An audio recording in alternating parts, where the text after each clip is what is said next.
থেকে এক বাবা রাস নৃত্য যখন হচ্ছে, রাস নৃত্য করলাম, এক বাবা রাস নৃত্য দেখে আমাকে 100টি টাকা দান করেছে। মা এটা আমি তোমাকে দিয়ে গেলাম, দান করলাম। এবার যখন কীর্তন শেষ হয়ে গেল, আসর থেকে যখন নেমেছি, তখন বাবা বলছে, মা তোমার ওই 100 টাকা দিলাম, ওই 100 টাকাটা আমাকে ফেরত দাও। আমি বললাম, বাবা আপনি যদি ফেরত নেবেন তাহলে দিয়েছিলেন কেন? ও সবাই দিচ্ছিল ওই জন্য আমি দিলাম, একটু নামটাম হবে আর কি, টাকাটা দাও। আমি 99 টাকা নেব, তোমাকে 1 টাকা দেব। আমি চিন্তা করলাম সর্বনাশ, এরকম আবার দাতা থাকে নাকি? তো এরকম দিলে হবে না, ভগবানের জন্য কৃপণতা নয়। আমরা লাখ লাখ টাকা ডাক্তারের কাছে ঢালতে পারি না? শরীর যখন অসুস্থ হয়, রোগ জ্বালা হয়, তো লক্ষ লক্ষ টাকা ডাক্তারের কাছে দিতে পারি, কিন্তু কিঞ্চিত দান আমার গোবিন্দের জন্য দিতে পারি না। ভগবানের জন্য কৃপণতা। ভগবানের যখন পুজো করি, যে থালায় ভগবানের পূজা হয়, থালাটা কত বড়, কত বড়, এইটুকু না? কোন কোম্পানি তৈরি করেছিল এখনো খবর পাওয়া যায় না। আর গ্লাসটা এইটুকু, আর ভগবানের খাবার কি দুটো করে, নকুল দানা, নয়টা নকুল দানা, দুটো করে নকুল দানা।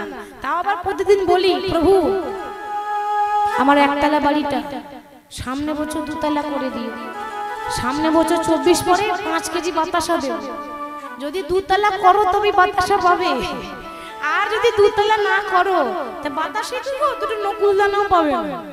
আমাদের ইহ জগতের ভক্তিটাই এরকম। ভক্ত ভগবানের ভক্তি হচ্ছে শুদ্ধ প্রেম, নিষ্কাম প্রেম। নিষ্কাম প্রেম মানে চাওয়া পাওয়া থাকবে না।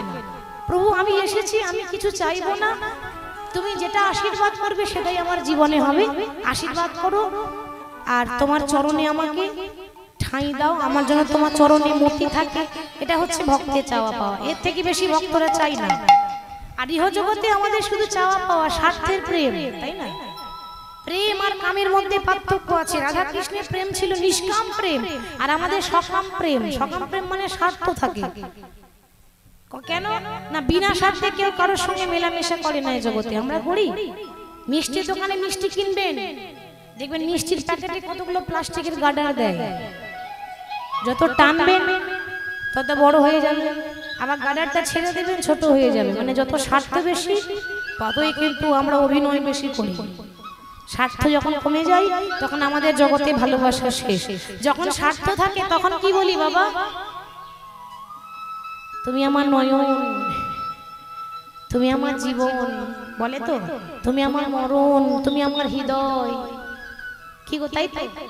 তুমি আমার হৃদয়, তুমি আমার ধ্যান, তুমি আমার জ্ঞান, তুমি আমার লিভার, তুমি আমার কিডনি, তুমি আমার হার্ট, তুমি আমার ফুসফুস। আর স্বার্থ যখন ফুরিয়ে যায় তখন বলে তুমি আমার করোনা ভাইরাস। মরে গেলে মাছি, তোমার সঙ্গে বিয়ে করে আমার জীবনটা নরকে হয়ে গেল। কি গো, বলি তো? স্বার্থ থাকে ততক্ষণই ভালো, স্বার্থ ফুরিয়ে গেলে আর সেই মানুষটাকে ভালো লাগে না, তখন করোনা ভাইরাস হয়ে যায়। তাহলে আজকে নারদ বলছে, শোনো, যে যা চাইবে একটু প্রেম দিয়ে, একটু হাসি মুখে দিতে হবে, হাসি মুখে দিতে হবে, হাসি মুখে দিতে হবে, তবে যোগ্য সঙ্গ হবে, হাসি মুখে দিতে হবে, তবে যোগ্য সঙ্গ হবে, হাসি মুখে দিতে হবে, তবে যোগ্য সঙ্গ হবে, হাসি মুখে দিতে হবে। তাই হলো। তাহলে এবার যজ্ঞটা করব কোথায়? না ওই সরস্বতী নদীর তীরে যজ্ঞ হবে। যজ্ঞটার নাম হবে প্রভাস যজ্ঞ। কেন এখানে যজ্ঞ হবে? কেন? আরো তো ভালো ভালো জায়গা ছিল, কিন্তু বাবা এই সরস্বতী নদীর তীরে যজ্ঞ করার একটা কারণ আছে। একটু কারণটা বলি, এটা না জানলে হবে না। এই কারণ হচ্ছে, বিশেষ করে যেটা মুখ্য কারণ সেটা বলি। আপনারা সকলে তো চাঁদকে সবাই জানেন, আকাশের চাঁদ মা। চাঁদের কতগুলো স্ত্রী জানেন? 27টা। 27টা। আর 27টা স্ত্রী থাকতেও চাঁদ নিজের গুরুপত্নীকে হরণ করেছিল, গুরুপত্নী তারা।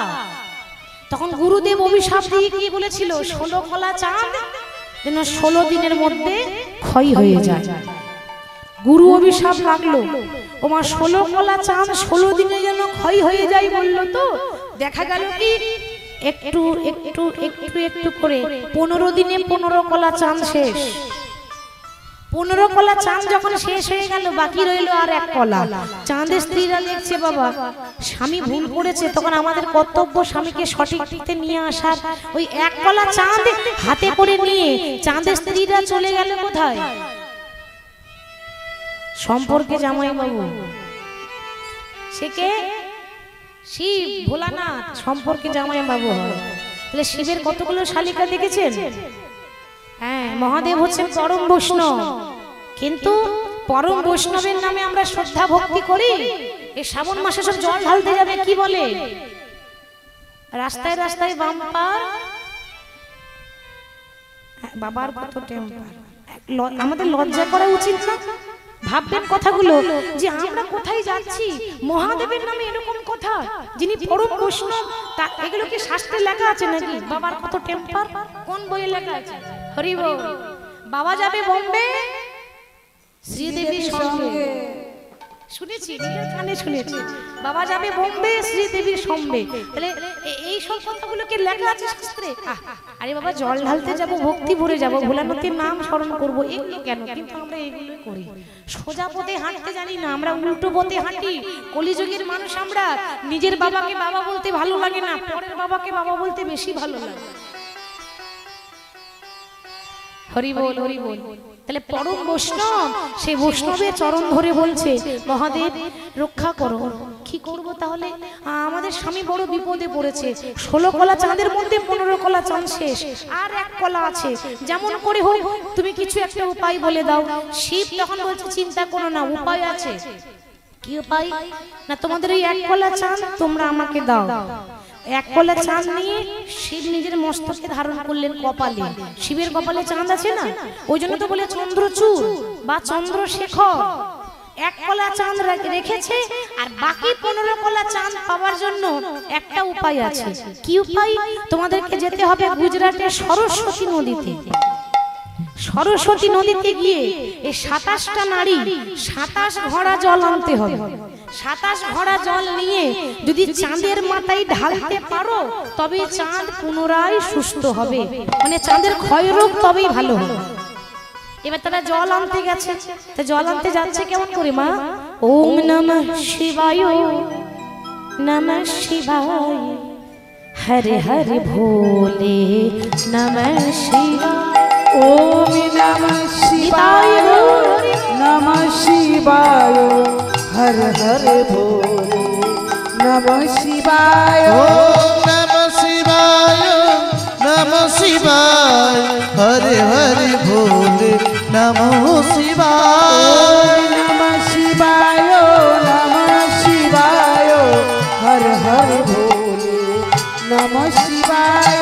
शिव जटाधरा, शिव जटाधराय, हर हर भोले, नमः शिवाय। जटाधराय शिव जटाधराय, हर हर भोले, नमः शिवाय। जटाधरा शिव जटाधरा, हरे हरे भोले, नमः शिवाय। ओम नमः शिवाय, नमः शिवाय, हर हर भोले, नमः शिवाय। ओम नमः शिवाय, नमः शिवाय, हर हर भोले, नमः शिवाय। ओम नमः शिवाय, नमः शिवाय, हरे हरे भोले, नमः शिवाय। 27 ঘড়া জল নিয়ে কোন নদীতে আনলো? সরস্বতী নদীতে, যে নদীর তীরে আজকে প্রভাসযোগ্য লীলা হবে। ওই নদীর জলের একটা মহিমা আছে। ওই সরস্বতী নদীতে জলে স্নান করলে বাবা অভিশাপ থেকে মুক্তি পাওয়া যায়। মনে করুন আপনি জীবনে কোনো বৈষ্ণব বা ব্রাহ্মণের কাছে ভুল করেছেন, আপনাকে অভিশাপ দিয়ে দিয়েছে। সেই অভিশাপ থেকে মুক্তি পেতে গেলে সরস্বতী নদীতে স্নান করবেন, আপনার অভিশাপ থেকে আপনি মুক্তি পেয়ে যাবেন। ওই সরস্বতী নদীর জল 27 ঘড়া জল নিয়ে আসা হলো। এবার জল নিয়ে ঢালছে কোথায়? চাঁদের মাথায়। আর চাঁদ আছে কোথায়? হ্যাঁ, তো চাঁদের উপর জল ঢাললে তো বাবার মাথায় গিয়ে পড়বে। শিবের মাথায় জল ঢাললে কি হয়? ভালো বর পায়। কি গো মা ঠিক বলছে? বলছে শিবের মাথায় জল ঢাললে ভালো বর পায়। তাহলে যাদের বিয়ে হয়ে গেছে তারাও তো জল ঢালতে যায়। তারা কি আশায় যায়? বলে না গো, শিবের মাথায় জল ঢাললে কি হয়? ভোলানাথ সন্তুষ্ট হন, আশীর্বাদ দেন, আমাদের পরিবারের মঙ্গল হয়, স্বামীর মঙ্গল হয়, সন্তানদের মঙ্গল হয়। স্বামীর পরমায়ু বাড়ানোর জন্য, স্বামীর মঙ্গলের জন্য আমরা ভোলানাথের মাথায় জল ঢালতে যাই। তো তারা স্বামীকে পাওয়ার জন্যই তো জলটা ঢাললো। জল ঢেলে বাবার মাথা ঠান্ডা হয়েছে। ভোলানাথ বলছে যাও, আজ থেকে চাঁদ আবার আকাশে উঠবে, কিন্তু 16 কলা চাঁদ উঠবে না, 15 কলা উঠবে। সেই জন্য 15 দিন পূর্ণিমা হয়, 15 দিন অমাবস্যা হয়। 1 কলা কম আছে, তো 1 কলা আছে শিবের কপালে, আর বাকি 15 কলা চাঁদ আমাদের আকাশে ওঠে। তাহলে যজ্ঞ হবে, এই নদীর তীরে যজ্ঞ হবে কেন? তার কারণ প্রভাযুক্ত আস, মানে হারানো ধন ফিরে পাওয়া। কৃষ্ণ, এখানে যদি যজ্ঞ করো তো তুমি যে ধনকে হারিয়েছো সেই ধনকে তুমি ফিরে পাবে। কৃষ্ণ দেখছে আমার আসল ধন তো আমার রায় কিশোরী, সেই তো আমার ধনে ধনী, তাকে যদি ফিরে পাই তাহলে যজ্ঞটা এখানেই হবে। কিন্তু নারদ, যজ্ঞ করার ব্যবস্থা আমার, যত খরচ করতে হয় আমি করব, কিন্তু নিমন্ত্রণের দায়িত্ব কে নেবে? একটা যজ্ঞ একা একা হয় বাবা? বাড়িতে একটা অনুষ্ঠান করছে, একটা বড় সড়ো অনুষ্ঠান হচ্ছে, যজ্ঞ হচ্ছে, হোম হচ্ছে, তো একা একাই হবে? 10 জনকে নিমন্ত্রণ করতে হবে না? তাই দায়িত্ব কে নেবে? কেন আমি নেব? তুমি লিখে দাও পত্র, নিয়ে যাওয়ার দায়িত্ব আমার। তাহলে প্রথমে নিমন্ত্রণের পত্র কাকে লিখছে বলুন তো? এই পৃথিবীতে পরম বৈষ্ণবকে মহাদেব। শিব ছাড়া কোনো যজ্ঞ হবে? শিব ছাড়া যজ্ঞ করেছিল কে? শিবের শ্বশুর মশাই দক্ষ রাজা করেনি? বাবা সবাইকে নিমন্ত্রণ করেছে, কিন্তু জামাইকে নিমন্ত্রণ করে নাই। কেন? মনের মতো জামাই হয় নাই তো। কোথায় ভালো ড্রেস পরবে কি বাঘ ছাল করে ঘুরে বেড়ায়, ওরকম জামাই কোনো শ্বশুরের পছন্দ হবে? তাই সবাইকে নিমন্ত্রণ করেছে। দক্ষ রাজার আরেক জামাই চাঁদ, সে আরেক জামাই, সে খুব আদরের। কেন? সে দেখতে ভালো, যে তাকে খুব সম্মান দেয়। আর শিবকে জামাই বলে মানে না। শুরু করে দিল যজ্ঞ ইচ্ছাকৃত করে। তখন নারদ বাবা এই খবরটা গিয়ে পৌঁছে দিচ্ছে। ও তো কাজী লাগান ভাজান করা, গিয়ে পার্বতীকে বলছে, মামি খবর পেয়েছো? তোমার বাবা মানে দাদু একটা যজ্ঞ করেছে গো, সবাইকে নিমন্ত্রণ করেছে, কিন্তু মামাকে নিমন্ত্রণ করে নাই। মা পার্বতীকে মামি বলতো, ওই জন্য বলছে মামাকে নিমন্ত্রণ করে নাই। আর এই কথাটা শুনে মা পার্বতী রাগ হয়ে গেছে, চিন্তা করলো সবাইকে নিমন্ত্রণ করলো, বাবা মেয়ে জামাইকে ডাকলো না। আবার কিছুক্ষণ পর ভাবছে, আচ্ছা বাপের বাড়ি যেতে গেলে আবার নিমন্ত্রণ লাগে, মা আমার নিমন্ত্রণ কিসের? আমার বাপের বাড়ি, নিমন্ত্রণ লাগবে না, বিনা নিমন্ত্রণে যাব। ভোলানাথ বলছিল, পার্বতী বিনা নিমন্ত্রণে যেখানে যাবে সেখানেই অপমান সহ্য করতে হয়। আমি ভালোই বলছি, তুমি যেও না, গেলেই তোমার বিপদ। শুনেছিল? শোনেনি। যখনই বাবা ভোলানাথের কথা না শুনে চলে এলো সেই যজ্ঞে, যজ্ঞটার নাম দক্ষ যজ্ঞ। এসেই যখন শুনতে পেল শিব নিন্দা, কোন নারী নিজের স্বামীর নিন্দা সইবে?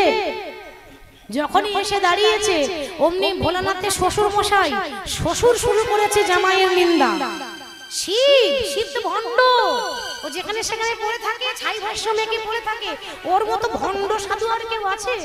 আর এই কথাটা শুনে মা পার্বতী সহ্য করতে পারলো না, সঙ্গে সঙ্গে অগ্নিকুণ্ডে ঝাঁপ দিয়ে সতী দেহ ত্যাগ। বাবা আর সে সতীকে ভোলানাথ কাঁধে করে নিয়েছিল, কাঁধে করে নিয়ে উত্তাল ভাবে নৃত্য করছিল। আর যখন নৃত্য করছে ভোলানাথ শুরু করলেন তাণ্ডব নৃত্য। আর তাণ্ডব নৃত্য যখন করছে, ভগবান বিষ্ণু চিন্তা করলেন যে মহাদেব যেভাবে তাণ্ডব নৃত্য শুরু করেছে, এভাবে তো পৃথিবী ধ্বংস হয়ে যাবে। কি করলেন? নিজের সুদর্শন চক্র ছেড়েছিলেন, আর সেই মা দুর্গার দেহটাকে 51টা টুকরো হয়েছিল। 51টা টুকরো 51 জায়গায় পড়েছে, হয়েছিল মহাসতীর 51 পিঠ। হয়নি? সতীর 51টা পিঠ 51 জায়গায় পড়েছে। তারপর গতি কি হলো? মহাদেব দেখলেন আমার শ্বশুর মশাইয়ের জন্য এত কিছু হয়েছে, শ্বশুরের গলা কেটে ছাগলের মাথা লাগিয়ে দিয়েছিল, ছাগলের মুন্ড। তাহলে শিবকে ছেড়ে যে যজ্ঞ করবে তার দশাই দক্ষ রাজার মতোই হবে, ছাগলের মাথা লাগিয়ে দেবে। তাহলে বাবা শিবকে ছাড়া যাবে না, আগে শিবের নিমন্ত্রণ হোক। তো ভগবান পত্র লিখছে কাকে? মহাদেবকে। আজ প্রথম শঙ্করে পরে শঙ্করী রে, প্রথম শঙ্কর পরে শঙ্করী, প্রথম শঙ্কর পরে শঙ্করী, প্রথম শঙ্কর পরে শঙ্করী। যে গণপতি কার্তিকের প্রথম শঙ্কর পরে শঙ্করী গণপতি কার্তিকের আবার সেজে বিনা পানি সেজে বিনা পানি লক্ষ্মী চক্র পানি পত্র লিখে নিজ করে সেজে বিনা পানি লক্ষ্মী চক্র পানি পত্র লিখে নিজ করে সেজে বিনা পানি লক্ষ্মী চক্র পানি পত্র লিখে নিজ করে। ওই যে প্রথম শঙ্কর পরে শঙ্করী রে, তারপর গণপতি মানে গণেশ, তারপর কার্তিকের সেজে বিনা পানি মানে কি মা? সরস্বতী, তাকে বলা হয় না বিনা পানি। তো সেজে বিনা পানি, তারপর লক্ষ্মী চক্র পানি, চক্র মানে সুদর্শন চক্র নারায়ণ, পত্র লিখে নিজ করে। এই যে একে একে পত্র লিখে যে দিল, একে একে পত্র লিখে যে দিল, একে একে পত্র লিখে যে দিল, একে একে পত্র লিখে যে দিল, যথাযোগ্য সম্বোধনে একে একে পত্র লিখে যে দিল, যথাযোগ্য সম্বোধনে একে একে পত্র লিখে যে দিল, যথাযোগ্য সম্বোধনে একে একে পত্র লিখে যে দিল। লেখা হয়ে গেল। সেই ভোলানাথের পত্র নিয়ে মহাদেবের কাছে মানে কৈলাসে যাচ্ছে, গিয়ে বলছে মহাদেব ভালো খবর আছে, শুভ খবর, শুভ খবর। কেন, কি খবর গো? সুসংবাদ, আমাদের ভগবান যজ্ঞ করছে গো, সবাইকে নিমন্ত্রণ করেছে, তাই প্রথম নিমন্ত্রণে পত্রটা তোমাকে দিলাম। আহা, আর কি আনন্দ ভোলানাথ, আজ পত্র পাইয়া ভোলানাথে আনন্দে মগন, পত্র পাইয়া ভোলানাথ আনন্দে মগন, পত্র পায়া ভোলানাথ পত্র পাইয়া ভোলানাথ আনন্দে মগন, বম বম বম বলে করিছে নর্তন, বম বম বম বলে করয়ে নন্দন, বলে করে শিবা বম বম বম বলে করয়ে নন্দন, আমার ভোলানাথে নাচে গো, ভোলানাথ নাচে গো, ভোলানাথ নাচে গো, ভোলানাথ নাচে গো, বলে ভোলানাথ নাচে গো, বম বম বম বলে ভোলানাথ নাচে গো, বুম বুম বুম বলে ভোলানাথ নাচে গো, বম বম বলে ভোলা করয়ে নন্দন, বুম বুম বলে ভোলা করয় রত। শিবকে নিমন্ত্রণ করেছে, এরপর মা পার্বতীকে করেছে, কার্তিককে করেছে, গণেশকে করেছে, সবার নিমন্ত্রণ হয়ে গেল। নিমন্ত্রণে ঘুরে ঘুরে এসে বলছে, ও প্রভু আমি সবাইকে নিমন্ত্রণ করে দিয়েছি, আর কেউ বাকি আছে? তখন ভগবানের দাদার নাম কি গো? বলরাম। বলরাম বলছে, ভাই কানাই রে, সবাইকে পত্র লিখলি, কিন্তু ভাই বৃন্দাবনের পত্র কই? মাকে ভুলে গেলি, সখাদেরকে ভুলে গেলি, তোর রায়ধনীকে ভুলে গেলি।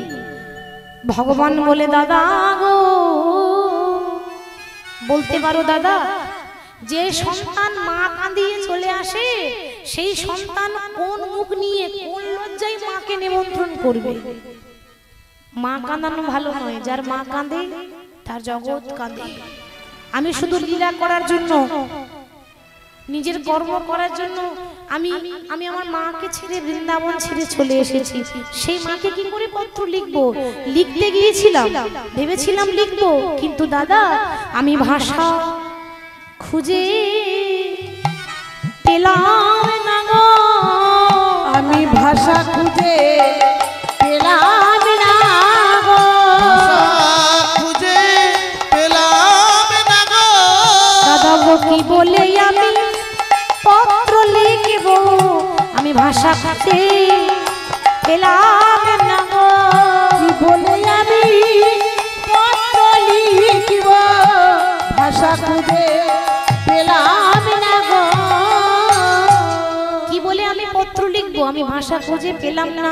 ভাই তবুও তো লিখতে হবে, তাই মাগো বাঁকা শ্যাম বাঁকা বাঁকা অক্ষরে বৃন্দাবনে পত্র লিখে দিয়ে বললো, নারদ যাও এই পত্রখানা নিয়ে বৃন্দাবনে পৌঁছে দিও।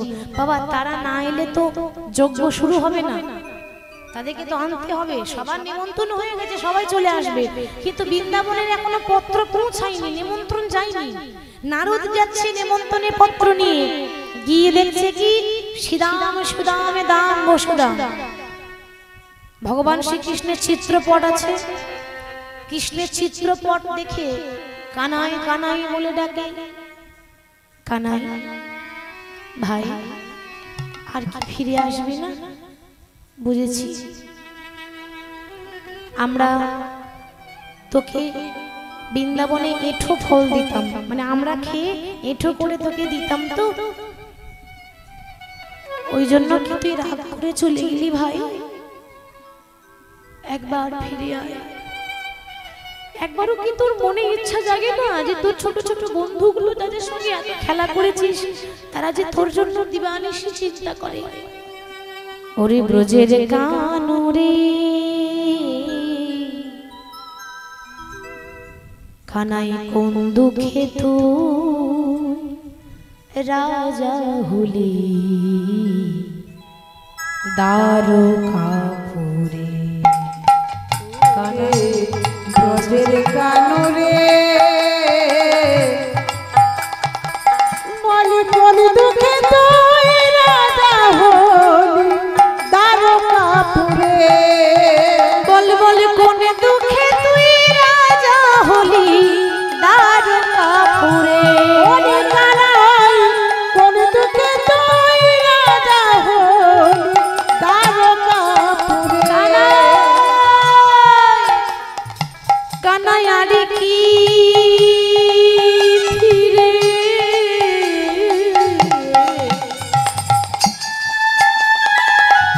আসবি না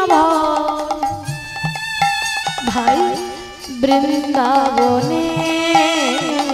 ওরে আর কি ফিরে আসবি না ভাই এই বৃন্দাবনে? বলি আর কি ফিরে আসবি না ভাই এই বৃন্দাবনে? কানাই রে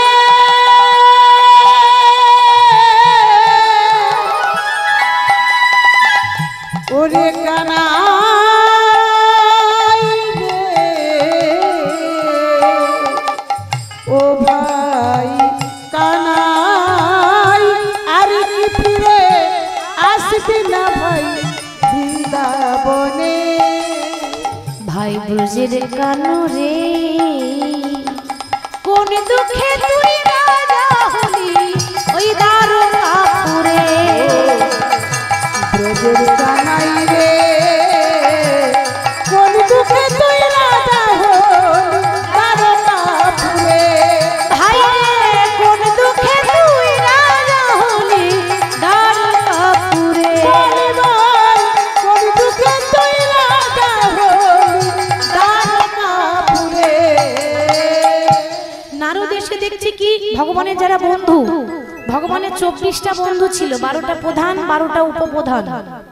হরি বল। সবাই গড়াগড়ি দিয়েছে কানাই কানাই বলে। এদিকে নন্দ মহারাজ, বাবা চিন্তা করুন তো, আপনার সন্তান থাকতেও যদি না থাকা থাকে তা আপনার হৃদয়টা কেমন হয়? চিন্তা করলো এ জগতে বাবা যখন মারা যায় প্রত্যেকটা ছেলেরা বাবার শেষকৃত্য করে। আমার তো শেষকৃত্য করার মতো কেউ নেই। আমি এমন অহতভাগ্য পিতা যার সন্তান থাকতেও না থাকা। আমি জানি আমার গোপাল আর আসবে না, আর গোপাল যদি না আসে আমি মরে যাওয়ার পর আমার শেষকৃত্য কে করবে? তার থেকে বরং একটা কাজ করি, নিজের শেষকৃত্য নিজেই করব। হরি বল। তাই নন্দ মহারাজ কি করছে? একটা চিতা সাজাচ্ছে। কেন? জ্যান্ত পুড়ে মরবে। মরে যাওয়ার পর মুখে আগুন দেওয়ার মতো কেউ নেই তো। তাই নন্দ পিতা জেলেছে চিতা, আজ প্রাণ তেজিবার তরি। নন্দ পিতা জেলেছে চিতা, প্রাণ তেজিবার তরে। নন্দ পিতা জ্বলেছে চিতা, প্রাণ তেজিবার তরে। আর মাতা নন্দরানী করে নবনী বলে কানাই খারে খারে।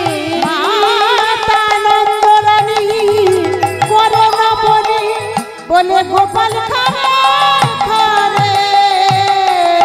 নন্দ পিতা জেলেছে চিতা, প্রাণ তেজিবার তরি। নন্দ পিতা জ্বলেছে চিতা, প্রাণ তেজিবার তরে। নন্দ পিতা জেলেছে চিতা, প্রাণ তেজিবার কাঁদে কেঁদে কেঁদে অন্ধ হয়ে গেছে। ও মা 100 বছর থেকে 100 বছর ধরে যদি একটা মানুষ কাঁদে তার চোখের অবস্থা কি হবে? অন্ধ হয়ে গেছে। নারদ বলছে মা আর কেঁদো না, ওই ব্রজের ধুলা তুমি তোমার নয়নে লাগিয়ে দাও, কারণ এই ধুলার মধ্যে কৃষ্ণের পদ ধুলা মিশিয়ে আছে। ওই ধুলা মাখো, দেখবে তোমার চোখের হারানো দৃষ্টি তুমি ফিরে পাবে।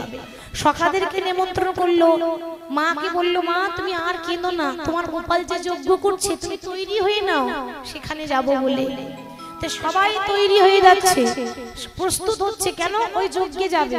গোপাল কি খেতে ভালোবাসে? ছানা মাখন খেতে ভালোবাসে। মা ছানা মাখন বেঁধে নিয়ে যাচ্ছে, এতদিন পর গোপালকে দেখবে তো ননি মাখন খাওয়াবে। সবাই প্রস্তুত, কিন্তু বাবা রাধারানী সে তো যেতে পারবে না। কেন? শ্বশুর বাড়িতে আছে তো। বাপের বাড়ি আর শ্বশুর বাড়ির পার্থক্য আছে।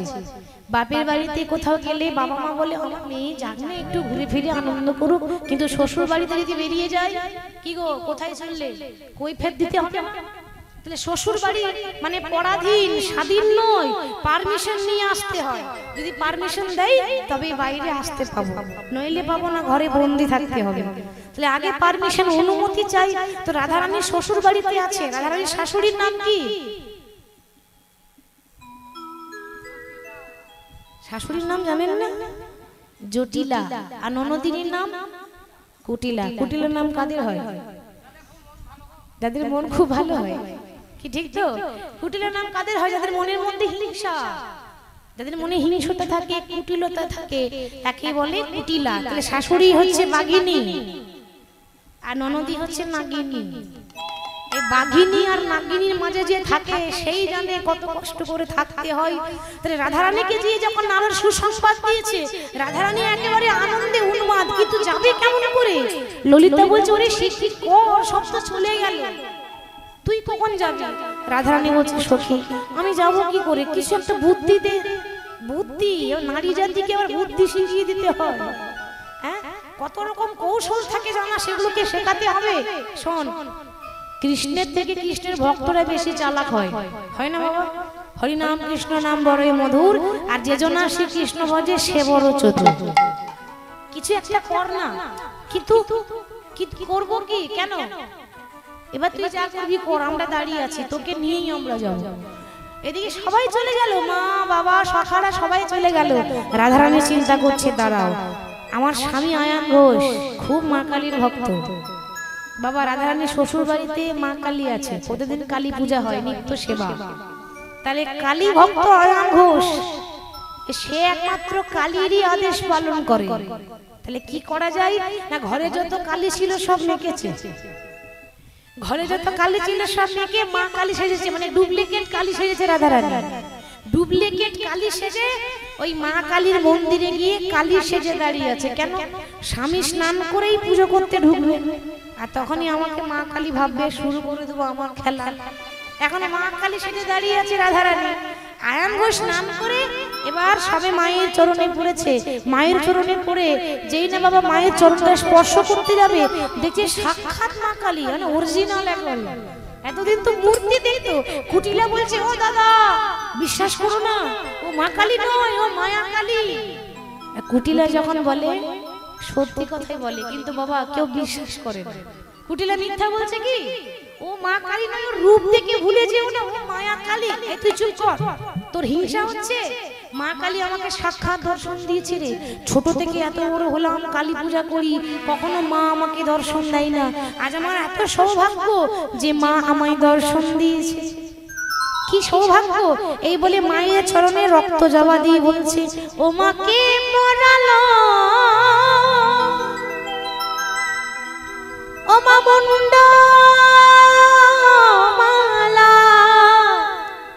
মা আমার শ্যামা মায়ের গলে বলো গে পরা নিতাই মুন্ডা মালা, আমার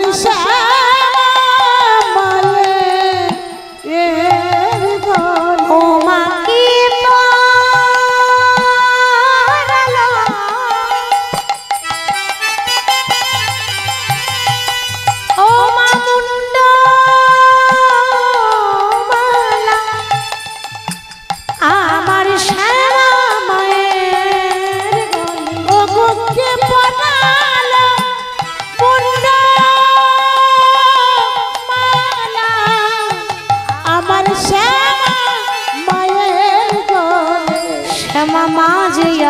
আমার বরণে কালো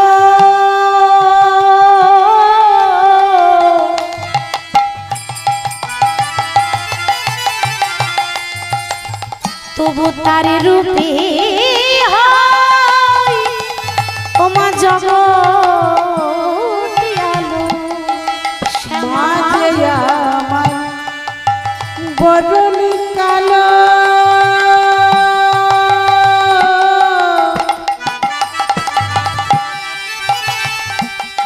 মায়ের সে রূপে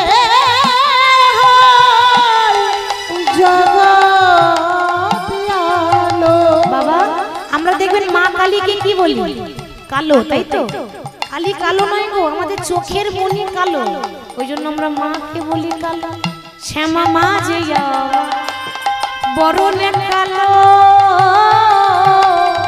তবু তার রূপে ওই জগৎ শ্যামা মাঝে আমার বরণ কালো সে রূপে জগতালো শ্যামা মা যে আমার গুণ শ্যামা মাঝে আমার গুণ শ্যামা মা যে আমার গুণ শ্যামা মাঝে আমার গুণ তুমি অন্ধকারে আলো কে পরালো মুন্ডমালা আমার শ্যামা মায়ের বল বল ধরতি হলো মুন্ডমালা আমার শ্যামা মায়ের গলা কে পরালো মুন্ডমালা আমার শ্যামা মায়ের গলে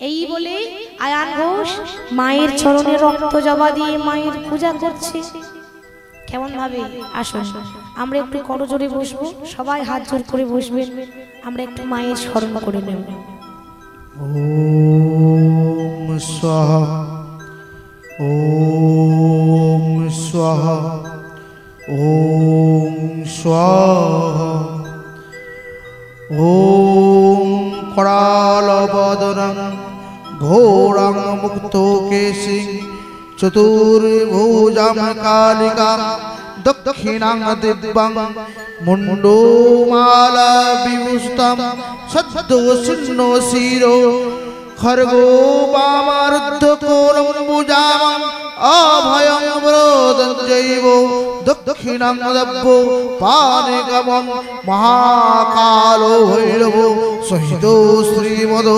दक्षिणाकालिकाय नमो नमः ॐ चतुर्भुजां कृष्णवन्नां मुण्डमाला विभूषितां खर्गं च दक्षिणपानं बिभ्रन्ति मन्दयं वित्तं खापरं च कमादो वामनो बिभ्रतिमिदं लिखितं खटाको बिभ्रतं स्थिताय मुण्डमालाधिरशिष्यौ जुब्जुपायतं चप्पाणं खंसा रक्षंसा नागो रोमि सुस्ति रक्तलोचना कृष्णो भक्ताय खटाङ्गो भक्तिं सम्पूर्णितां वामपदं सर्वहित सन्नो दक्षिणस्पादत्तं विनशो सिंहो पिष्टुतं लेहि हारशब्दाय षष्ठसाहा पुत्राय महेशस्राय युक्ता तुष्टनं महाकालो भैरवो सहितो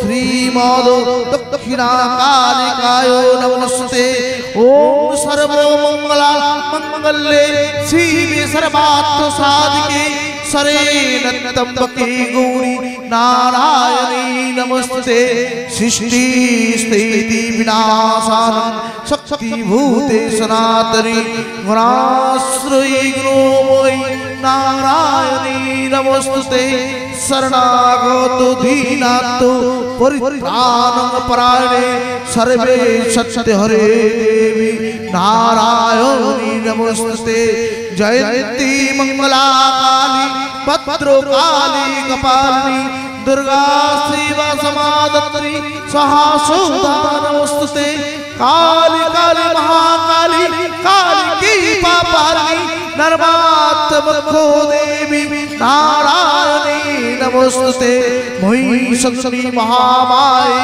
चामुण्डी मुण्डमालिनी आयुराग्गो विजयो देहि देवी नारायणी नमस्ते आयुर् देहि यशस् देहि भक्तं भगवती देहि मे पुत्राय देहि धनं देहि स्वार्णं कामं सचो देहि मे एष पुष्पाञ्जलि पत्रं क्रीं महाकाल भैरव सहित श्रीमद्दक्षिणाकालिकाय नमोस्तुते या देवी सर्वभूतेषु मत्तिरूपेण संस्कृता नमो तस्यै नमो तस्यै नमो तस्यै नमो नमः या देवी सर्वभूतेषु भक्तिरूपेण संस्कृता नमो तस्यै नमो तस्यै नमो तस्यै नमो नमः या देवी सर्वभूतेषु शान्तिरूपेण संस्कृता नमो तस्यै नमो तस्यै नमो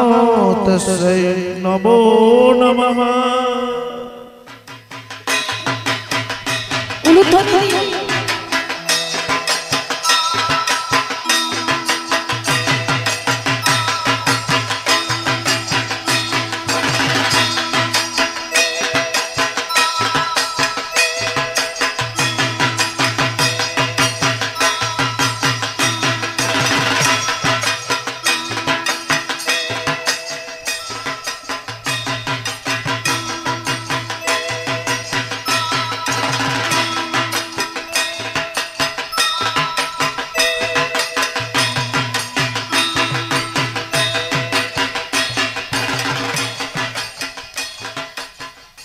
আয়ান ঘোষ ওই শ্যামা মায়ের চরণে রক্ত জবা দিয়ে বলছে, মা মাগো আমার বহু সৌভাগ্য যে আমি সাক্ষাৎ তোমার রূপের দর্শন করতে পেলাম।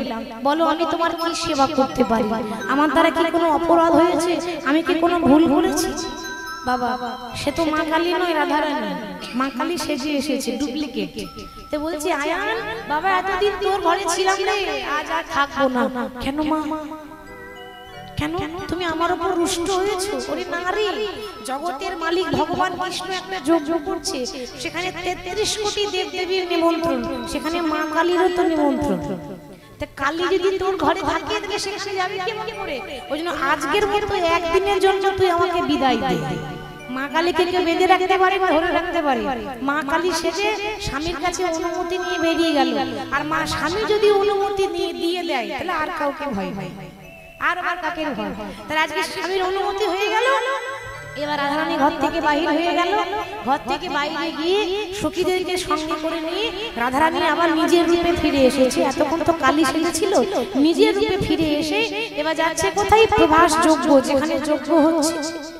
এবার সবাই যখন গেল, এবার দেখুন যজ্ঞে 4টে দরজা।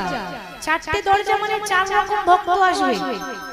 একটা দরজা করেছে যারা গুরুজন মানে মাতা পিতা, মা যশোদা, নন্দ মহারাজ, যারা বয়োজ্যেষ্ঠ মানুষ তাদের জন্য ব্যবস্থা আলাদা, তাদের দরজা আলাদা, তাদের জায়গাটাও আলাদা। বেশ, ঠিক তারপরেই রয়েছে দাস্য। দাস্য মানে তুমি প্রভু, আমরা তোমার দাস। যেমন আমরা, আপনারা বসে আছেন প্রভুর দাস হয়ে, এরকম যারা ভক্ত তাদের দরজা আলাদা। ঠিক তার পাশে রয়েছে সখ্য। সখ্য মানে বন্ধু যারা, শ্রীদাম, সুদাম, দাম, বসুদাম, তাদের দরজা আলাদা। তারা শুধু বন্ধুরা থাকবে তাদের সেই দরজায়। আর সবার শেষে রয়েছে মধুর রসের ভক্ত। মধুর রসের ভক্ত কারা? গুরুজনরাও নয়, মাতা পিতাও নয়, বন্ধুরাও নয়। মধুর রসের ভক্ত হচ্ছে রাধারানী। তার সঙ্গে কৃষ্ণের মধুর রসের সম্পর্ক। মধুর রস মানে প্রেম, সেই সম্পর্ক আছে। তাদের দরজা আলাদা। সবাই এসে হাজির। আর ভগবান শ্রীকৃষ্ণ দ্বারকা রাজা ভেতরে এত এত যজ্ঞ করছে, এত এত আয়োজন। যখন গোপালকে দেখেছি মা যশোদা ডাক দিচ্ছে, ওরে গোপাল, গোপাল রে, ওরে গোপাল, একবার সারা দে গোপাল, সারা দে গোপাল রে, ওরে গোপাল, সারা দে গোপাল, সারা দে গোপাল রে, ওরে গোপাল, সারা দে যে বাঁশি বাজিয়েছিলি বৃন্দাবনেতে, যে বাঁশি বাজিয়েছিলি বৃন্দাবনেতে, যে বাঁশি বাজিয়েছিলি বৃন্দাবনেতে, সেই বাঁশি বাজারে একবার সবারই প্রাণে, সেই বাঁশি বাজারে একবার সবারই প্রাণে। গোপালী ওরে গোপাল সারা দে গোপাল সারা দে গোপাল রে ওরে গোপাল সারা দে গোপাল সারা দে। গোপাল, যেই না গোপাল গোপাল বলে ডেকেছে, এতদিন পর মায়ের দেখা, আর কি ভগবান থাকতে পারে? যজ্ঞ ছেড়ে দিয়ে ছুটে এসে মাকে প্রণাম করেছে। মা মা মা, তুমি ভালো আছো তো? কতদিন পর তোমায় দেখতে পেলাম। মাও নিজের ছেলেকে আদর করছে, ছেলেও মাকে চুম্বন দিচ্ছে। এতদিন পর মা ছেলের দেখা। ও মা, এই যশোদা যখন গোপালকে আদর করছে না, তখন দেবকী হয়ে গেছে রাগ। কেন? গোপাল আমার ছেলে, আমি কৃষ্ণকে জন্ম দিয়েছি। কি গো, কৃষ্ণকে জন্ম দিয়েছে কে? দেবকী কংসের কারাগারে জন্ম দিয়েছি আমি, তার মানে আমি তোর আসল মা। আর তুমি দুদিন মানুষ করে দিলে তুমি মা হয়ে গেলে। হরি বল। যশোদার অহংকার নেই, এতটুকু অহংকার নেই। বলছে দেবকী, আমি জানি গোপাল তোমার ছেলে, এতদিন পর দেখেছি তো আর নিজেকে ঠিক রাখতে পারছি না। ওকে এইটুকু থেকে এত বড় করেছি তো, জন্ম দেওয়া মায়ের থেকে যে লালন পালন করে সেই মায়ের মায়া বেশি হয়। ঠিক তো? জন্ম দিলেই তো মা হওয়া যায় না। আমরা জন্ম দিলেই কি মা হতে পারবো? মায়ের কর্তব্য করতে হবে তো। লালন পালন করে এত কষ্ট করে কোলে পিঠে মানুষ করেছে যশোদা। তা ও বলছে আমার ছেলে, ও বলছে আমার ছেলে, দুই মায়ে শুরু করলো ঝগড়া। ওখানে সিংহাসনে বসেছিল কে? মহিষাসুর মর্দিনী দেবী দুর্গা। দুর্গা বলছে মা তোমরা ঝগড়া করো না, কে গোপালের আসল মা এখনই প্রমাণ হয়ে যায়। কি করে হবে? একটা উপায় আছে বাবা। 100টা শাড়ি টাঙানো হলো, কাপড়, 100টা কাপড়কে লাইন করে টাঙিয়ে দিচ্ছে। এবার 100টা কাপড়ের ওই পারে থাকবে গোপাল, আর 100টা কাপড়ের এই পাশে থাকবে দুই মা, যশোদা আর দেবকী। এবার যে মায়ের স্তনিক দুগ্ধ গোপালের মুখে আগে গিয়ে পৌঁছাবে, সেই হবে গোপালের আসল মা। তাহলে পরীক্ষা শুরু হয়ে গেল। পরীক্ষা যখন শুরু হয়ে গেল, তাহলে কার স্তনদুগ্ধ গোপালের মুখে আগে গেল গো? যশোদা। আর যশোদা স্তনদুগ্ধ যেই না আগে চলে গেল, অমনি যশোদা জিতলো, দেবকী হারলো। দেবকী পাশে বসে বসে কাঁদছে। ভগবান তখন বলছে মা কাঁদছো?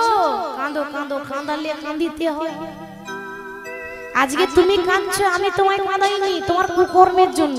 আরে তুমি তো ছিলে মা কৈকেয়ী, যে নিজের ছেলে ভরতকে রাজা করবে বলে রামকে বনবাসে পাঠিয়েছিলে। যে মা হয়ে আরেক মায়ের চোখে জল দিয়েছো, জল এনেছো। যে মা হয়ে আরেক মায়ের প্রাণে ব্যথা দিয়েছো।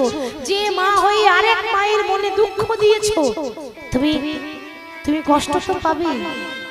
সেদিনই বলেছিলাম তুমি কখনো সন্তানের সুখ পাবে না মা। সে তুমি হয়েছো সেই কই যে মা হয়ে আরেক মাকে কাঁদায়। কি গো মা, তার কি কখনো সুখ হয়? তোমার সুখ হবে না মা, কারণ তুমি কাঁদিয়েছো। তাহলে বুঝতে পারছেন, ভগবান কাউকে কাঁদায় না। আমরা মনে মনে বলি যে ভগবান তুমি কষ্ট দিয়েছো, ভগবান কেন কষ্ট দেবে? আমরা নিজেদের কর্মের ফল ভোগ করি। আমি ভালো কর্ম করব, আমাকে কাঁদতে হবে না। হ্যাঁ, ভালো কর্ম করলে একটু কষ্ট আছে। সৎ পথে হাঁটবেন, কষ্ট নেই বাবা, কষ্ট তো আছেই। হরি বল হরি বল।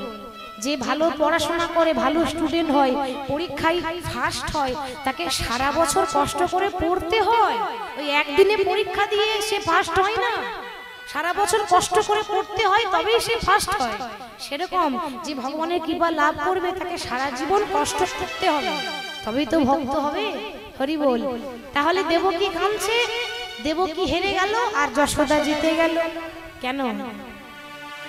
প্রমাণ হয়ে গেল যে মা যশোদা হচ্ছে গোপালের আসল মা।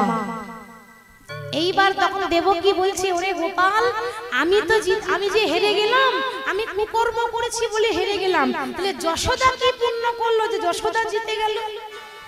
ভগবান বলছে, মা, আমার মা যশোদা যা করেছে তা পৃথিবীর কোনো নারী করতে পারবে না। কেন বাবা? কথাটা যখন এলো তখন একটুখানি বলে দিই। এই যে মা যশোদা দেখছেন না, এই মা যশোদা আগের জন্মে কে ছিল? ধরা মা। এক ব্রাহ্মণী, নাম ছিল ধরা, আর তার স্বামীর নাম ছিল দ্রোণ। ব্রাহ্মণ আর ব্রাহ্মণী। এবার কথাটা এলো তখন ঘটনাটা একটু বলেই দিই ছোট করে। পূর্ব জন্মে এক ব্রাহ্মণ আর এক ব্রাহ্মণী একটা ছোট ঝুপড়িতে বাস করত। এবার নারদের মনে অহংকার, নারায়ণ, এই আমার মতো ভক্ত তোমার ত্রিভুবনে নাই। নারায়ণ বলছে, নারদ, তোমার থেকে বড় ভক্ত আছে, তুমি অহংকার করছো, তোমার অহংকার আজকে ভাঙবো, চলো চলো আমার সঙ্গে, দেখিয়ে দেব ভক্ত কাকে বলে। কি করে যাব? আমরা একটা ব্রাহ্মণ সেজে যাই।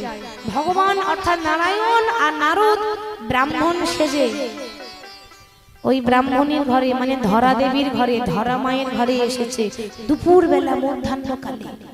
মা, মাগো, আমরা বড় ক্ষুধার্ত, এই দুপুর বেলায় এসেছি, কিছু খেতে দেবে? বাবা, বাড়িতে যদি কোনো বৈষ্ণব ব্রাহ্মণ আসে কোনোদিন ফিরিয়ে দেবেন না, কারণ বলা যায় না বৈষ্ণবের রূপে, ভিখারি রূপে ভগবানও তো আসতে পারে আপনাকে পরীক্ষা করতে, যে দেখি ও নিজে আগে খাই না আমাকে আগে খাওয়াই, এটা পরীক্ষা। মা, একটু সেবা দেবে, আমাদের বড্ড ক্ষুধা পেয়েছে। ধরা মা চিন্তা করলো, কি দেবো? বাড়িতে কিচ্ছু নেই। স্বামীকে বলছে, স্বামী, ও স্বামী, যাও না, একটু ভিক্ষা করে নিয়ে এসো। ঘটনাটা লক্ষ্য করবেন, ভগবান কিরকম পরীক্ষা করছে। যাও না, একটু ভিক্ষা করে নিয়ে এসো। তা বসে আছে বাবা, বাড়িতে দুজনকে বসিয়েছে, ভগবান আর নারায়ণকে, অর্থাৎ নারায়ণ আর নারদকে, দুজন অতিথিকে বসিয়ে রেখে ধরা মা অপেক্ষা করছে। আর তার স্বামী সারাদিন গ্রামে গ্রামে ঘুরলো, কিন্তু কেউ এক মুষ্টি ভিক্ষা দিল না। তার স্বামী ঘুরে এসে বলছে, ধরা, আমি সারাদিন ঘুরেছি, আমাকেও এক মুঠো ভিক্ষা আমায় দিল না। কেন জানেন? কেন দিল না বলুন তো? প্রতিদিন তো লোকে ভিক্ষা দেয়, আজকে দিল না কেন? তার লীলা, তার খেলা চলছে, এক মুঠো ভিক্ষা দিল না। বলছিলাম কি, ধরা, তুমি একবার যাও না। স্বামী, আমি নারী জাতি, আমি ভিক্ষা করবো দরজায় দরজায়। এতদিন তুমি বিয়ে করে আমাকে নিয়ে এসেছো, কোনোদিন বলো নাই যে তুমি ভিক্ষা করে নিয়ে এসো, আজকে তুমি নিজে না গিয়ে আমাকে পাঠাচ্ছ কেন? ধরা, অতিথি সেবা করতে গিয়ে যদি 10 জনের ঘরে গিয়ে হাত পাততে হয়, তাতে মনে করো তোমার জীবনটা ধন্য হয়ে গেল। আমরা লোকের কাছে হাত পাততে লজ্জা পাই, কেন? আমাদের এত টাকা পয়সা, হাত পাতবো কেন? কিন্তু বাবা, ভগবানের সেবা, অতিথি সেবা দিতে গিয়ে যদি হাত পাততে হয়, এটা লজ্জা নয়, এটা পুণ্যের কাজ। যাও যাও, আমার মনে হয় তোমাকে দিলেও দিতে পারে। বাবা, ধরা মা লজ্জা পাচ্ছে, নারী জাতি তো, সে নারী জাতি কোনোদিন ভিক্ষা করতে যায়নি, তো যে কোনোদিন ভিক্ষা করেনি তার তো একটু লজ্জা করবে। ভিক্ষার আঁচলটা নিয়েছে, দরজায় দরজায় গিয়ে দাঁড়ালো, ওগো, তোমরা কে কোথায় আছো? আমার এক মুষ্টি ভিক্ষা দাও। আমার দরজায় যে দুজন অতিথি এসেছে, আমার ঘরে খেতে দেওয়ার মতো কিচ্ছু নেই, তারা যে বড় ক্ষুধার্ত, আমায় এক মুষ্টি ভিক্ষা দাও। কেউ দিল না। ভগবান তখন মহাদেবকে আদেশ করছে, ভোলানাথ, যাও গ্রামের বাইরে গিয়ে তুমি একটা মুদিখানার দোকান খুলে বসে থাকো, আজ আমি আমার ভক্তকে পরীক্ষা করব যে সে কেমন বৈষ্ণব সেবা দেয়। বাবা ভোলানাথ মহেশ্বর স্বয়ং শিব ঠাকুর গ্রামের বাইরে মুদিখানার দোকান খুলে বসেছে, চাল ডাল বিক্রি করছে। ধর্মা যখন দেখলো গ্রামে কেউ ভিক্ষা দিল না, গ্রামের বাইরে গিয়েছে। গ্রামের বাইরে কে বসে আছে? ভোলানাথ। কিন্তু ধর্মা তো চেনেন না যে সে ভোলানাথ। ওই দোকানদারের কাছে গিয়ে বলছে, বাবু বাবু আমায় একটু ভিক্ষা দাও না গো, আমি যে অভাগিনী, আমার বাড়িতে দুজন অতিথি এসেছে, আমার সেবা দেওয়ার মতো কিচ্ছু নেই, একটু ভিক্ষা দেবে? তখন দোকানি বলছে, মা এখানে বিনামূল্যে কিছু পাওয়া যায় না, পয়সা দাও, পয়সা, তারপর নিয়ে যাবে। পয়সা? আমার কাছে তো পয়সা নেই। বাবু একটুখানি দাও না গো, আমি না হয় পরে পয়সা দিয়ে যাব, আমার কাছে কিচ্ছু নেই। দেখো মা, আমি দোকান খুলে বসেছি, এখানে ফ্রি ফ্রি কিছু পাওয়া যাবে না, জিনিসপত্র নিতে গেলে পয়সা লাগে, এমনি এমনি আমি দিতে পারবো না। কিন্তু আমি দেবটা কি? আমার কাছে কিছু নেই, আমার পরনে একটা ছেঁড়া কাপড়, তুমি তো দেখতেই পাচ্ছ আমি একটা ছেঁড়া কাপড় পরে আছি, আমি কি দেব তোমায়? তখন দোকানি মানে ভোলানাথ বলছে, মা ভগবান তো অনেক কিছুই দিয়েছে, কিছু একটা দিয়ে দাও আর তার বিনিময়ে কিছু নিয়ে যাও। আহা, পরীক্ষা দেখো। ধর্মা চিন্তা করছে আমার কাছে কিছু নেই, কোনো গহনা আছে যে বন্ধক দেবে তাও নেই, তার অঙ্গে কিচ্ছু নেই দেওয়ার মতো। দোকানদারের কাছে ছিল একটা ধারালো অস্ত্র, চাকু বা ছুরি বলতে পারে, এটা দিয়ে কোনো কিছু কাটা হয়, যেমন দোকানে থাকে বাবা কাটারি থাকে, যেমন দোকানে মাংসের দোকানে মাংস কাটার জন্য কাটারি থাকে না, একটা ধারালো অস্ত্র, সেরকম একটা ধারালো অস্ত্র সে নামানো ছিল। ধর্মা বলছে, বাবু ওই ধারালো অস্ত্রটা দাও না। ওই ধারালো অস্ত্রটা দিয়েছে, সেই ধারালো অস্ত্রটা নিয়ে ধর্মা, আর কিছু দেওয়ার মতো নেই, আর কিছু উপায় ছিল না। চিন্তা করলো, আমার সন্তান থাকলে যেটা আমার সন্তানের সেবায় লাগাতাম সেটাই আমি তাহলে দিই।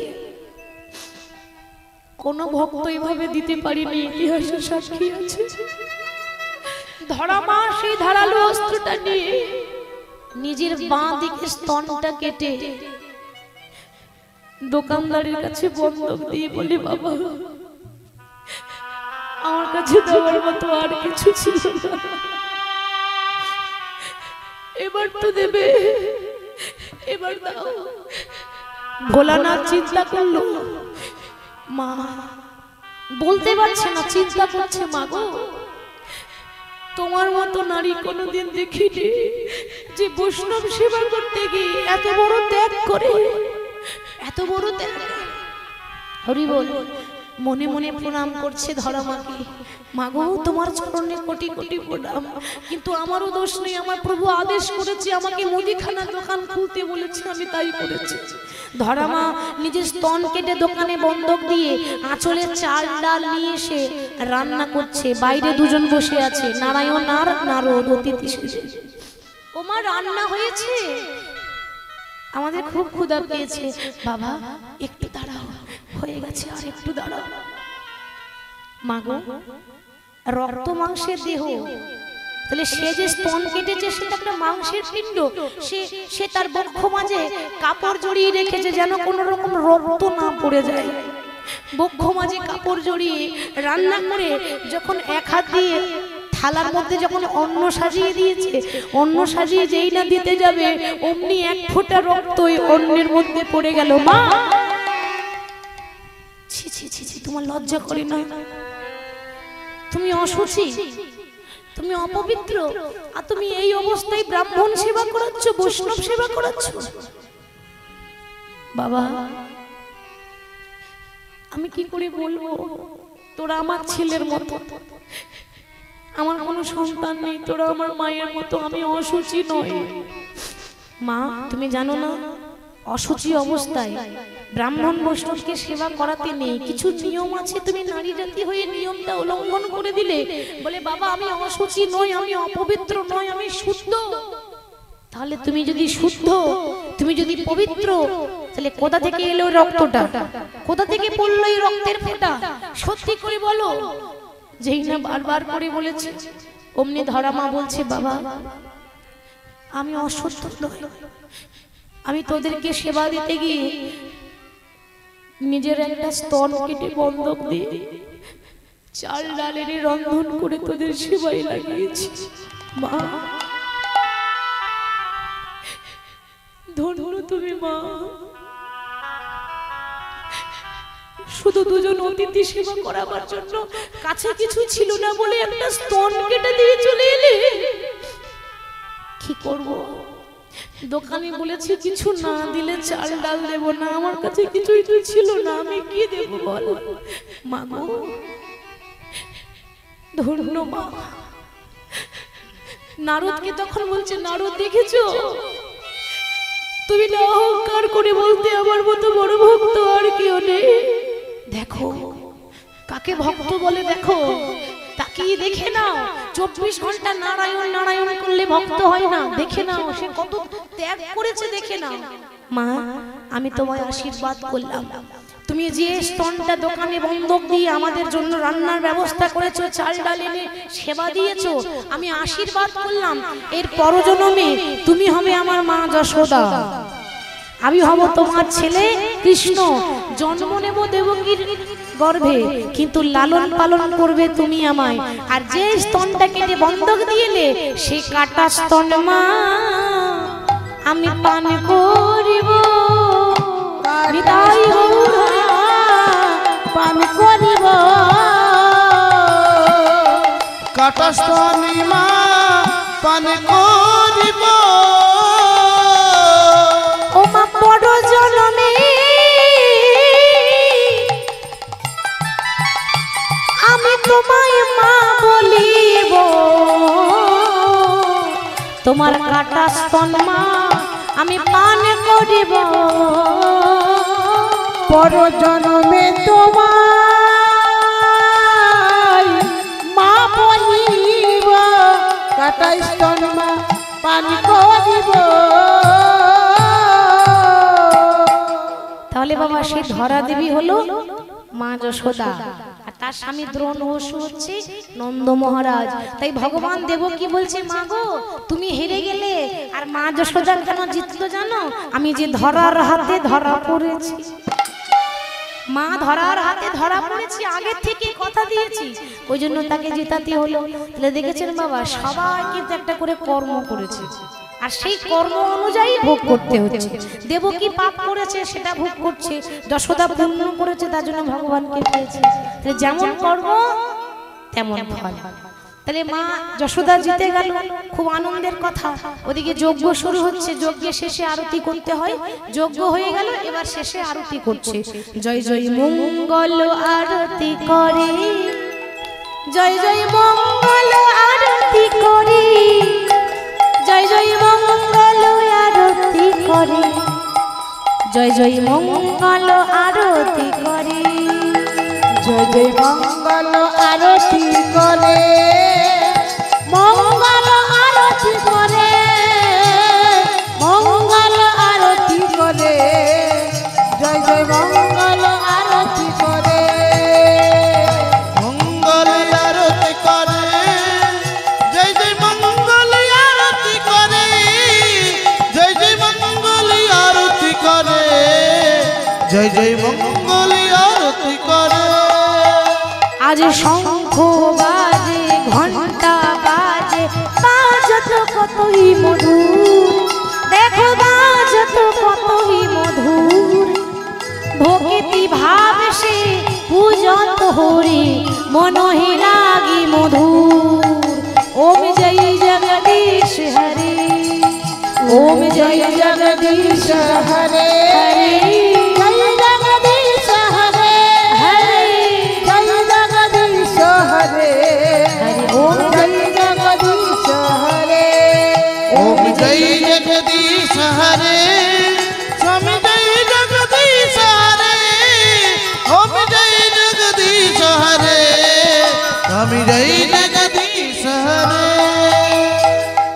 যজ্ঞের শেষে আরতি করতে হয়, আরতি হয়ে গেল, এবার সবাই বসে আছে বাবা যজ্ঞে, মানে যজ্ঞের শেষে আরতি শেষে এবার সব দান চাইছে, লাইন করে সব দান চাইছে, ভগবান দান দিচ্ছে নিজের হাতে, বস্ত্র দান, কাউকে অর্থ দান, মানে রাজা তো দ্বারকার রাজা প্রজাদের দান করছে।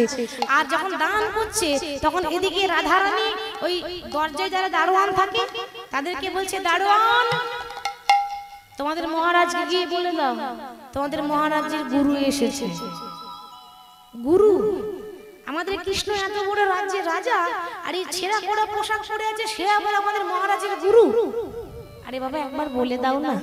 তারপর দেখো গিয়ে বলছে, মহারাজ মহারাজ, ওই দরজায় এক গোয়ালি নিয়ে এসেছে, আলা ভোলা গোয়ালিনী, পড়াশোনা জানি না, দেখে তো মনে হচ্ছে একেবারে আলা ভোলা। এবার সে নোংরা পোশাক পরে আছে, সে নাকি বলছে সে আপনার গুরু। আর যেই না বলেছে গুরু এসেছে, ভগবানের আর বুঝতে বাকি রইল না, আমার গুরু তার মানে কে? এখানে দীক্ষা গুরু শিক্ষা গুরু নয়, কৃষ্ণের প্রেমের গুরু শ্রীমতী রাধা রানী।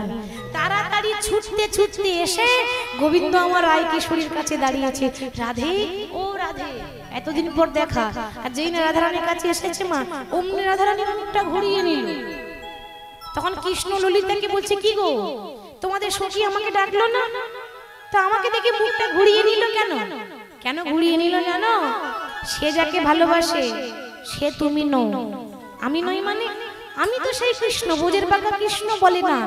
আমাদের রাধারানী যাকে ভালোবাসে সে মাঠে ঘাটে গরু চড়ায়, তার হাতে একটা বাঁশি আর পরনে একটা ধুতি। আর আজকে যাকে দেখছি, বাবা, পা থেকে মাথা পর্যন্ত সোনার গয়না, দামি দামি পোশাক পরে আছে, তো এই কৃষ্ণকে ভালোবাসে না। এটা তো দ্বারকার রাজা, এটা দ্বারকার রাজা, সে ভালোবাসে ওই রাখাল রাজা। সে তো ভালোবাসে রাখাল রাজা, ভালোবাসে রাখাল রাজা। দ্বারকার রাজা ভালোবাসে না, ভালোবাসে রাখাল রাজা। সে তো দ্বারকার রাজা ভালোবাসে না, ভালোবাসে রাখাল রাজা। তাহলে তুমি যদি রাখাল রাজা রূপ নিতে পারো, তবে আমাদের রাধারানী তোমার মুখ দেখবে। ভগবান দেখছে, তাই তো রাধারানীর তো মনের ইচ্ছা পূর্ণ করতে হবে। তাই ভগবান কি করলেন, ওই দাপরে, অর্থাৎ ওই দ্বারকাপুরীতে, দাপর যুগের ভগবানের এটাই অন্তিম লীলা। দ্বারকাপুরীতে মায়ার দ্বারা, মানে মায়ার দ্বারা ভগবান কৃষ্ণ বৃন্দাবনে পরিণত করলেন। সবাই ভাবছে দ্বারকাতেই আছি, মানে যারা দ্বারকারবাসী তারা ভাবছে আমরা দ্বারকাতেই আছি, কিন্তু সেটা হয়ে গেছে মায়ার দ্বারা বৃন্দাবন। আর বৃন্দাবনে পরিণত করে কেউ দেখতে পাবে না, শুধু রাধারানী দেখতে পাবে কৃষ্ণকে। সবাই ভাবছে কৃষ্ণ দান করছে, যেখানে দান করা হচ্ছে সেইখানে কৃষ্ণ দাঁড়িয়ে আছে, কিন্তু যেটা দাঁড়িয়ে আছে ওটা মায়া রূপী কৃষ্ণ। আসল কৃষ্ণ কিন্তু রাধারানীর কাছে আছে। রাধারানীর কাছে এসে রাধারানীর মনোবাঞ্ছা পূর্ণ করবে। তাই সখীরা কি করলো, রাধা গোবিন্দকে নিয়ে বৃন্দাবনের নিধুবনে নিয়ে গেছে। নিধুবনে নিয়ে গিয়ে দুজনকে একটা দোলনা, মানে ঝুলনায় বসিয়েছে, যে দোলনায় দোলা দিচ্ছে। দোলে রায় কিশোরী, দোলে রাস বিহারী। আমরা রাধা গোবিন্দকে যুগলে রাখবো, তাই সবাই অনুধ্বনি হরিধ্বনি দেবেন। সবাই একটু উঠে দাঁড়াবেন, উঠে দাঁড়িয়ে দুটি বাহু তুলে আমার সঙ্গে গাইবেন, কেমন? যাওয়ার আগে সবাই একটু রাধা কৃষ্ণের গুণগান।